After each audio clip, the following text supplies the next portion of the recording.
الحمد لله رب العالمين والصلاة والسلام على سيدنا مولانا محمد خاتم النبيين وعلى آله وأصحابه أجمعين وعلى كل من تبعهم بإحسان إلى يوم الدين. أما بعد،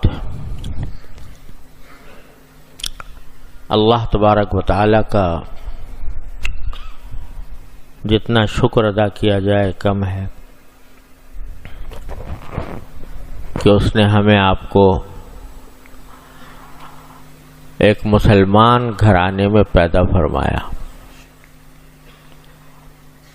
اور گھر بیٹھے بغیر کسی محنت کے، بغیر کسی کوشش کے ایمان کی دولت عطا فرما دی. اس راستے میں ایمان کو حاصل کرنے میں ہمارے پاؤں میں کوئی کانٹا نہیں چبھا،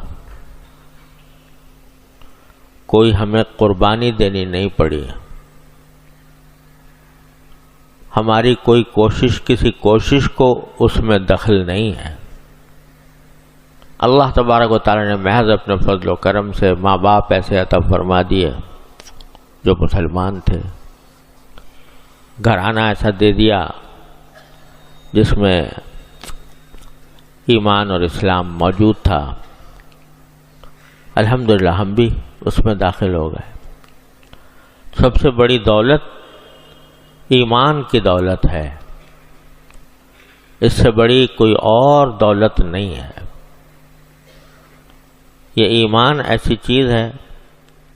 کہ دنیا کی بھی کامیابی کا ذریعہ اور آخرت کی کامیابی کا بھی ذریعہ. تو اللہ تعالیٰ کا فضل و کرم ہے، اس نے پیدا کر دیا. اس پر مزید اللہ تبارک و تعالیٰ کا کرم یہ کہ کچھ تھوڑی بہت نماز روزے کی توفیق عطا فرما دی. الحمدللہ بے نمازیوں میں ہمیں شامل نہیں کیا، ورنہ کتنے مسلمان ہیں جو اللہ تعالی حفاظت فرمائے، جو بیچارے اس نعمت سے بھی محروم ہیں، نماز کی نعمت سے بھی محروم ہیں، اللہ تبارک و تعالیٰ کی بارگاہ میں حاضری دین لگانے سے بھی محروم ہیں. اللہ تعالیٰ نے اپنے فضل و کرم سے یہ چیز بھی عطا فرما دی ہے. ظاہری طور پر الحمدللہ ہم دین سے وابستہ کہلاتے ہیں. باہر جاتے ہیں تو لوگ ہمیں یہ سمجھتے ہیں کہ یہ دیندار لوگ ہیں. تو بعض اوقات اس کی وجہ سے، ان نعمتوں کی وجہ سے بعض اوقات دل میں یہ خیال پیدا ہونے لگتا ہے کہ بس ہم ٹھیک جا رہے ہیں، صحیح راستے پر ہیں، اور اپنے اعمال کی طرف نگاہ جانے لگتی ہے کہ ہم نے یہ عمل کیا، یہ عمل کیا، یہ عمل کیا، اور پھر اس کے اوپر قانع ہو کر بیٹھ جاتے ہیں کہ اور آگے بڑھنے کی ضرورت ہی نہیں، جس طرح گاڑی چل رہی ہے چلتی رہے گی اور اسی طرح جنت میں انشاءاللہ پہنچ جائیں گے. تو میرے بھائیوں اور بہنوں، یہ قناعت یا کسی ایک منزل پر پہنچ کر کھڑے ہو جانا کہ بس اب ہمارا کام ہو گیا، ہمیں کچھ اور کرنے کی ضرورت نہیں ہے، یہ خطرناک چیز ہے. اسی کا نام غفلت ہے. یہ تو ایمان اور عمل صالح ہے، یہ دو چیزیں ایسی ہیں کہ اس کی تو ساری زندگی اس دوڑ دھوپ میں انسان کو گزارنی ہے.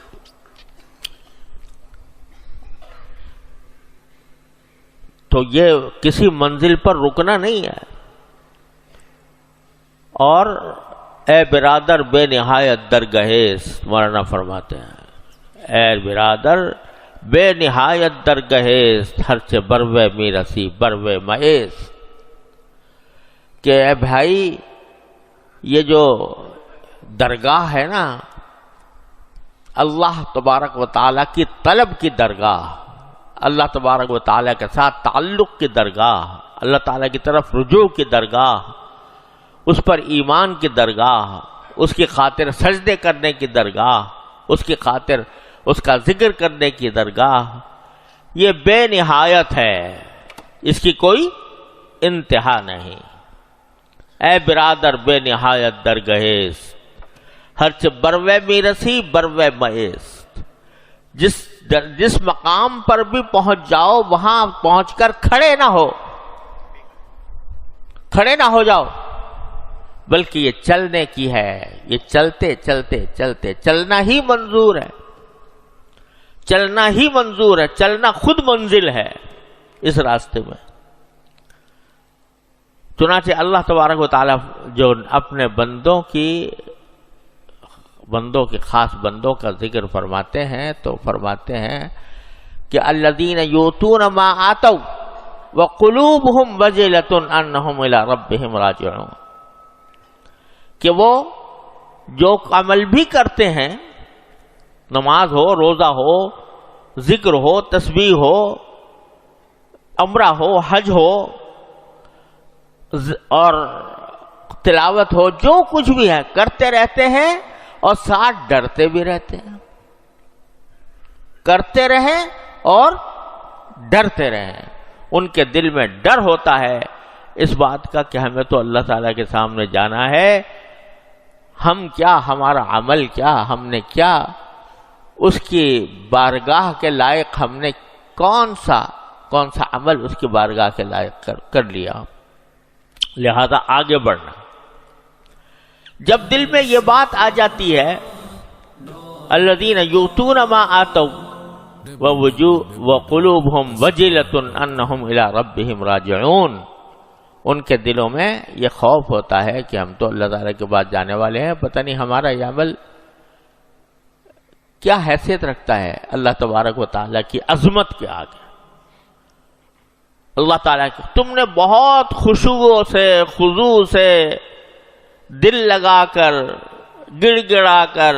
رو کر نمازیں پڑھ لی، سجدے کر لیے، وہ اللہ جل جلالہ کی عظمت کے آگے وہ سجدہ، اس کی تو کوئی حیثیت نہیں اللہ تبارک و تعالیٰ کی عظمت و جلال کے آگے، لیکن ان کا کرم ہے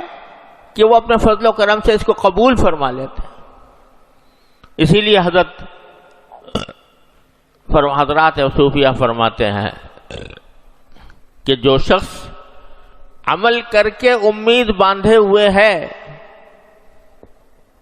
عمل کر کے اس عمل پر بھروسہ کیے ہوئے ہے کہ یہ عمل مجھے جنت میں لے جائے گا،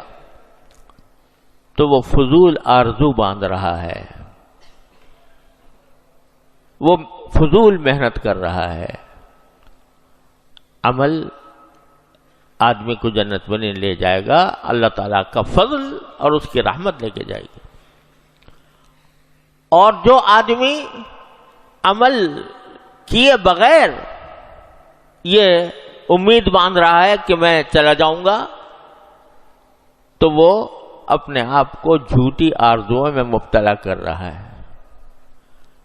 جس کا حاصل یہ ہے کہ جائے گا وہی جو عمل کرتا ہوگا، لیکن عمل کرنے کے نتیجے میں اللہ جل جلالہ کی رحمت اس کو لے کے جائے گی۔ عمل میں اپنی ذات میں کوئی اتنی بڑی خاصیت نہیں ہے کہ وہ اللہ تعالیٰ کی عظمت کا حق ادا کر سکے، وہ اپنا اللہ تعالیٰ کا فضل و کرم ہی لے کے جائے گا۔ لہذا ہمیں ہر وقت عمل بھی کرتا رہیں اور ڈرتے بھی رہیں اللہ تبارک و تعالیٰ سے۔ یہی ایک مومن کا ترے امتیاز ہے جو قرآن کریم نے بیان فرمایا ہے۔ تو ہمارے بزرگوں نے فرمایا کرتا رہے اور ڈرتا رہے۔ تو جب اور ڈرتا کس بات سے رہے کہ ٹھیک ہے بھائی نماز تو پڑھ لی، ایک تو خود نماز ہی کیسی پڑھی اس کی طرف ذرا توجہ کرے کہ بھائی اس میں ترقی ہو، میں ایک جگہ جا کے کھڑا نہ ہو جاؤں،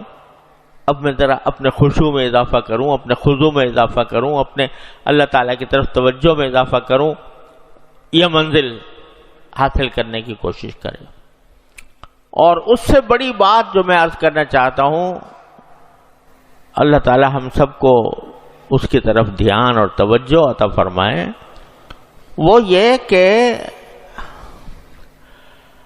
جو سب سے بڑی چیز ہے اپنی اصلاح میں، وہ گناہوں سے بچنا ہے۔ نماز تو پڑھ لی، اللہ کا شکر ہے الحمدللہ، اس کے اوپر بھی اللہ تعالیٰ کا شکر ادا کرو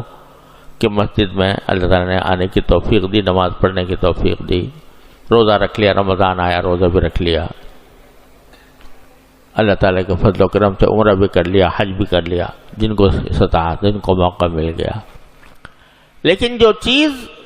خطرناک ہے وہ گناہ ہے، کہ ایک طرف آدمی نماز بھی پڑھ رہا ہے، روزے بھی رکھ رہا ہے، عمرے بھی کر رہا ہے، تلاوت بھی کر رہا ہے، ذکر بھی کر رہا ہے، نفلیں بھی پڑھ رہا ہے، لیکن ساتھ ہی گناہ بھی کر رہا ہے، گناہ کے اندر بڑھتا چلا جا رہا ہے، ایک کے بعد ایک، ایک کے بعد ایک، ایک کے بعد ایک گناہ ہوتے جا رہے ہیں۔ اور